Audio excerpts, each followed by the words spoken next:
More than 30 Russian vehicles have been destroyed or disabled during recent approaches toward Pokrovsk, yet no major battle has actually taken place on the ground. There has been no clear breakthrough, no flooded trench lines, and no official claim of new territory taken. Instead, Russian formations are breaking apart while still on the move, long before reaching Ukrainian defensive positions. What stops them is not a wall of infantry or artillery fire at the front, but pressure applied far earlier, during the approach itself. The immediate loss is measured in burned vehicles and stalled assaults. The deeper risk is strategic. A traditional attack model that depends on movement, timing, and gradual buildup is losing its effectiveness under constant low-altitude surveillance. FPV drones are turning the entire area in front of the line into a continuous danger zone, where every step forward can trigger a strike. This shift changes how success and failure are defined. Control is no longer decided by who reaches the trench first, but by who can move without being seen. If this pattern continues, Pokrovsk will not remain just another contested town on the map. It may become a clear example of how modern warfare is being reshaped from the air down. The key question now is what is really happening in the low sky over Pokrovsk, and why Russian forces are repeatedly losing momentum before the fight even begins. Russian forces near Pokrovsk have shifted toward flexible assault formations in an attempt to apply pressure from a distance rather than forcing an immediate clash at Ukrainian defensive lines. These formations combine infantry, light vehicles, and armored platforms, moving together in smaller elements that are meant to stay mobile and adapt as conditions change. The core idea behind this approach is to advance step by step, probing Ukrainian positions and stretching defenses before committing to direct contact. Instead of driving straight into trench networks, Russian units aim to shape the fight earlier by controlling approach routes and forcing Ukrainian forces to react. On paper, this structure appears better suited to a battlefield where constant surveillance punishes large and slow formations. Smaller groups can move faster, spread risk, and adjust direction when threats appear, which should in theory preserve momentum during the advance. In practice, however, the terrain around Pokrovsk has made this concept far harder to execute. Open fields, narrow roads, and fragmented tree lines limit where vehicles and infantry can move, which pushes units into predictable paths even when they try to disperse. As these formations begin their approach, coordination becomes a central challenge. Infantry must keep pace with vehicles while maintaining spacing, and armored elements must slow down enough to avoid leaving troops exposed behind them. Every pause creates vulnerability because stopping to regroup or change direction increases the time spent in exposed areas.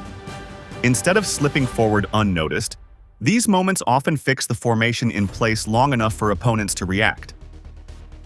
This tension between dispersion and coordination shapes how the advance unfolds.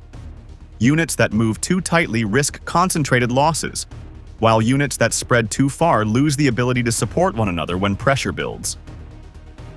Near Pokrovsk, Russian forces repeatedly encounter this dilemma during the approach phase. The formation slows as leaders attempt to balance protection with progress, and that loss of tempo becomes decisive. Instead of arriving at Ukrainian positions with cohesion, many advances fragment before reaching their intended objectives. Vehicles hesitate at terrain features, infantry pauses to reassess cover, and the entire movement stretches out over time. These delays strip away the main advantage that flexible formations are supposed to provide. Without speed and surprise, adaptability alone cannot compensate for exposure during movement. The result is an advance that looks controlled from a planning perspective, but unstable on the ground. Each element moves with caution, yet the formation as a whole becomes easier to track and disrupt. Rather than forcing Ukrainian defenses to react under pressure, these approaches often place Russian units in a reactive posture of their own. They spend more effort managing risk during movement than shaping the conditions of the fight ahead. This dynamic explains why many pushes toward Pokrovsk fail to reach the stage of direct engagement. The struggle is not at the trench line, but in the space before it, where flexible formations lose their advantage step by step. What emerges is a pattern where intent and outcome diverge sharply. The plan aims to control the tempo from a distance, yet the approach itself becomes the point where momentum fades. Russian columns moving toward Pokrovsk now tend to unravel while still on the approach, as FPV drones intercept them before any assault can properly form. What begins as a controlled advance often turns into a sequence of sudden strikes, stalled vehicles, and scattered infantry within minutes. A typical push starts at low speed. Armored vehicles leave tree cover and roll onto dirt roads or field edges, with infantry riding close or following on foot. A T-72 leads, followed by a T-80 and several armored transports, keeping spacing tight enough to maintain control, but wide enough to avoid a single strike disabling multiple vehicles. At this moment, the formation still looks intact and purposeful. That changes once the first FPV drone appears. The drone does not rush. It circles low, matching the column's pace, watching how the vehicles move and where they slow. When the lead T-72 eases off the throttle to navigate a bend, the drone drops in from behind and strikes the engine deck. The tank does not explode, but it stops. Smoke pours from the rear, and the road is blocked. The vehicles behind react immediately. The T-80 brakes hard to avoid collision, while the third vehicle tries to edge toward the roadside. Infantry dismounts on both sides, moving into shallow ditches and sparse brush. The column has not reached any Ukrainian position, yet it has already lost momentum. A second FPV drone arrives within seconds. This one targets the halted T-80 as it attempts to reverse. The drone hits near the turret ring, jamming rotation and forcing the crew to abandon the vehicle. Now 2 armored platforms are out of action, sitting less than 50 meters apart on a narrow route.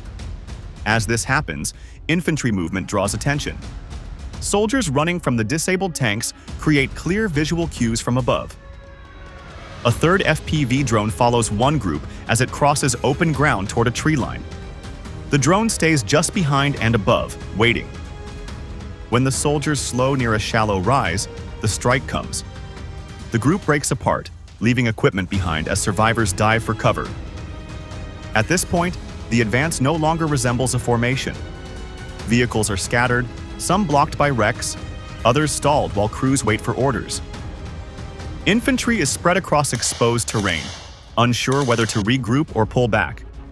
Communication becomes short and confused, focused on immediate threats rather than the original objective. Another vehicle, a T-90 further back in the column, attempts to turn off the road and find an alternate path through a field. As it pivots, an FPV drone approaches from the side and strikes the rear deck. The tank stops abruptly, cutting off the last clear route forward. Within minutes, 4 armored vehicles are disabled without a single shot fired from the defensive line ahead. The remaining transports halt well short of the trench system. Crews and infantry concentrate on survival, dragging wounded soldiers away from the road and abandoning equipment that cannot be moved under observation. FPV drones remain overhead, not attacking constantly, but staying close enough to prevent any organized recovery. Attempts to tow damaged vehicles are abandoned as soon as movement resumes. Infantry that tries to regroup is quickly forced to scatter again. The entire action ends without a clear firefight. No trenches are reached. No defensive positions are tested. The assault collapses during movement, consumed by a series of small but decisive strikes that compound faster than command decisions can catch up. Scenes like this repeat across the approaches to Pokrovsk. Each attempt follows a similar pattern, with early drone contact, rapid vehicle losses, and infantry forced into exposed terrain.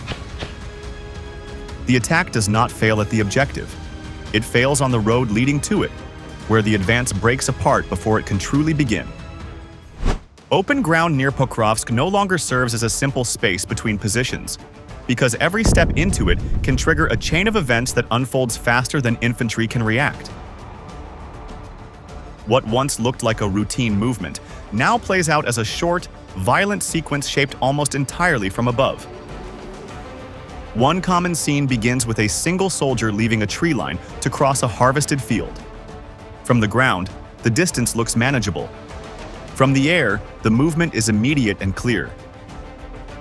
An FPV drone already loitering nearby tilts its camera and follows. The soldier changes direction once, then twice, trying to avoid a straight line. Each turn only sharpens the drone's track. When the soldier reaches a shallow dip and slows to catch breath, the drone drops, striking before cover can be reached. In another case, two infantrymen move together along the edge of a field, using sparse bushes as reference points. They keep low and move in short bursts, stopping often. An FPV drone stays behind them at a steady distance, never closing in, never leaving.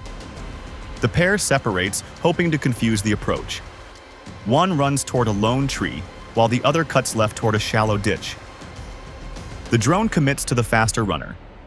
As he reaches the tree and circles it, the drone adjusts angle and hits from above, leaving the second soldier frozen in place with nowhere safe to move. A third situation unfolds near a low ridge. A small group breaks from cover, attempting to cross a slope quickly before reaching another tree line. The drone follows at low altitude, matching speed. One soldier stumbles, forcing the group to slow. That hesitation becomes decisive. The drone dips toward the center of the group, detonating just as they try to scatter. The survivors crawl downhill, abandoning weapons and packs, while the drone's presence keeps them pinned until movement stops entirely. Another clip shows a lone infantryman emerging from a ruined structure into open ground. He pauses, scans the sky, then sprints. The FPV drone tracks smoothly, staying just out of reach. The soldier zigzags, then drops prone, hoping stillness will break contact. From above, the pause confirms the target.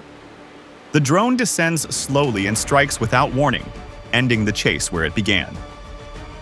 These encounters share a common rhythm. The drone does not rush. It waits, follows, and pressures movement until choices narrow. Each attempt to escape creates new exposure. Running draws attention. Stopping confirms position. Turning leads into predictable terrain features. Time works against the person on the ground, not in their favor. Fatigue becomes visible within seconds. Breathing slows movement. Balance worsens on uneven ground. The longer the pursuit lasts, the fewer options remain. The drone stays close enough to deny rest, but far enough to avoid mistakes. The engagement stretches until the environment itself corners the target. Open terrain makes this process faster. Fields offer no visual breaks. Shallow slopes guide movement into limited paths. Isolated trees and ditches become traps rather than protection. From above, these features stand out as points where movement will likely converge. Across these incidents, there is rarely a moment of direct confrontation. The infantryman does not see an enemy line or advancing troops. The threat remains unseen until the final seconds, shaping every movement before that point. For units operating near Pokrovsk, this changes how movement is treated. Open ground is approached with hesitation. Routes are shortened or avoided. Soldiers move not to gain position but to survive the crossing itself. In this environment, being seen does not end the fight instantly. It begins a process that leads steadily toward exposure. FPV drones do not simply hunt targets. They shape movement until the target creates the final opportunity on their own. FPV drone attacks on armored vehicles near Pokrovsk now shape the battle before any exchange of direct fire takes place, because a single strike during movement can break the logic of an entire assault. When armor is hit while still advancing, the effect spreads through timing, spacing, and decision-making rather than staying limited to physical damage alone. FPV operators wait for moments when vehicles adjust speed, change direction, or compress on narrow routes, because movement briefly exposes weak angles that are invisible from ground level. Engine compartments, turret rings, roof sections, and gaps around added protection appear for seconds at a time, and those seconds are enough for a precise approach. Once a drone commits, the strike is fast and deliberate, aimed at stopping the vehicle rather than destroying it outright.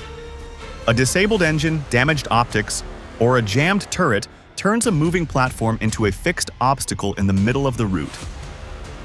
That stalled vehicle immediately alters the behavior of everything behind it. Following armor slows or halts, drivers hesitate, and spacing collapses as units try to assess whether the route is still usable. This pause is decisive because it freezes the formation under observation. FPV drones remain overhead, maintaining contact and signaling that further strikes are possible at any moment. As pressure builds, the advance loses its forward focus. Vehicles begin to edge sideways or reverse, while commanders attempt to regain control without clear visibility of the threat. Infantry moving with the armor is forced into a rapid choice. Staying close risks being caught in follow-on strikes, while dismounting means crossing open ground under constant watch. When troops leave their vehicles, the assault loses its combined structure. Armor no longer provides cover or momentum, and infantry can no longer rely on protected movement to stay synchronized. This separation accelerates fragmentation. Small groups scatter toward limited cover, while vehicles struggle to reposition without guidance from dismounted elements. FPV drones exploit this moment by shifting attention from vehicles to movement on the ground. Groups that break away are tracked individually, and each reaction creates new exposure. The disruption spreads outward. A single disabled vehicle draws attention, nearby infantry moves to assist, and that movement becomes the next point of engagement. As this sequence repeats, the column stops functioning as a unified force. What remains is a collection of isolated elements reacting to the same overhead threat without coordination. Command control weakens under this pressure. Orders become shorter and more cautious, focused on avoiding losses rather than advancing toward objectives. The assault's purpose begins to change. Instead of pushing forward, units concentrate on withdrawal, concealment, and survival. This shift happens while the defensive line remains untouched. The failure occurs entirely within the approach phase, long before armor can apply its intended firepower. Near Pokrovsk, this pattern has become consistent. FPV strikes during movement prevent armored units from reaching positions where their presence could shape the fight. The losses that matter most are not counted only in vehicles, but in aborted actions. Each stalled advance represents time, planning, and coordination that never reaches the point of contact. Armor is designed to carry momentum and protection into the fight. When that momentum is broken early, the structure supporting the assault collapses around it. FPV drones achieve this by striking at the intersection of movement, protection, and coordination. A well-timed hit forces decisions that ripple through the entire formation. In this environment, armored vehicles no longer guarantee progress during approach. They become focal points for disruption, capable of stopping an attack before it ever truly begins. Pressure from FPV drones near Pokrovsk is no longer limited to physical damage, because it steadily erodes morale and breaks the will to continue fighting long before units are destroyed. Once a formation realizes it is being watched without interruption, confidence fades and decision-making begins to narrow. Several battlefield videos show Russian soldiers withdrawing or surrendering after precise FPV strikes, not because they are completely surrounded, but because further resistance appears pointless under constant observation. The sense that every movement is tracked creates an environment where escape feels impossible, even when routes still exist. In many situations, FPV drones do not need to continue attacking to shape the outcome. Remaining overhead is often enough to freeze action on the ground. Soldiers stay in place, limit communication, and wait for instructions that become slower and less clear with time. As pressure continues, coordination begins to unravel. Small delays compound, and the ability to respond as a group weakens. FPV drones exploit this hesitation by maintaining predictable visibility. The sound, shadow, or brief appearance of the drone reinforces the idea that leaving cover will only worsen the situation. This psychological loop traps units in place. Over time, fear replaces initiative. Soldiers stop thinking in terms of objectives and start thinking in terms of survival windows. Actions become reactive, short, and defensive, which prevents any meaningful attempt to regain momentum. FPV drones act as tools of control rather than simple weapons.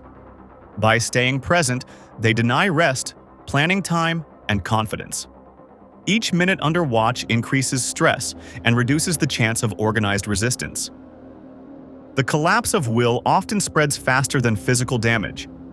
When one group pulls back or signals surrender, nearby elements reassess their own situation and reach similar conclusions.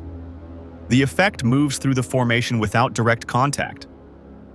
This chain reaction undermines the purpose of the assault. Units that were meant to support one another become isolated by fear rather than distance. Communication slows, trust in protection fades, and cohesion dissolves. Near Pokrovsk, this pattern has become increasingly visible. FPV pressure forces decisions that favor withdrawal even when losses remain limited.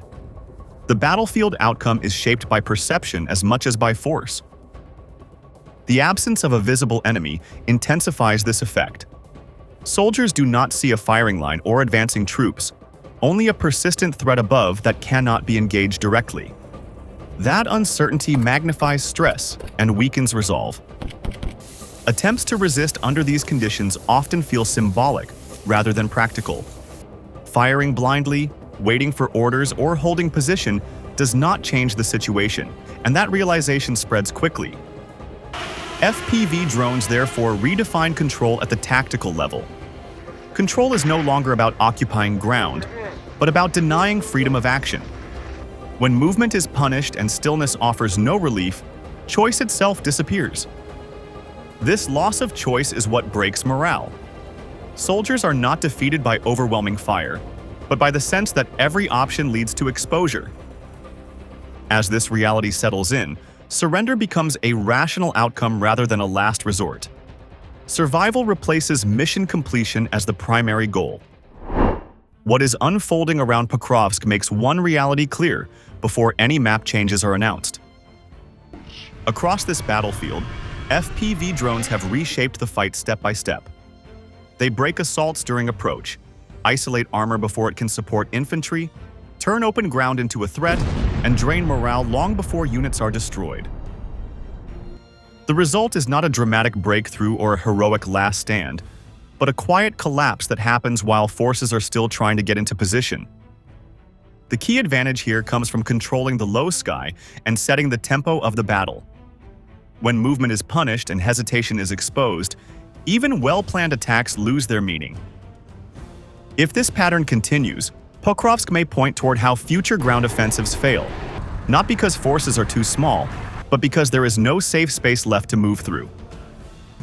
The open question is how armies adapt when the approach itself becomes the most dangerous phase of the fight. Will countermeasures catch up, or will control of the low sky continue to decide outcomes before contact is made? That question matters far beyond this one sector, and it is one worth debating. If this kind of clear and grounded battlefield analysis helps cut through the noise, support military force by liking the video, sharing it with others, and subscribing to the channel. Join the discussion in the comments and stay tuned for more analysis you can trust.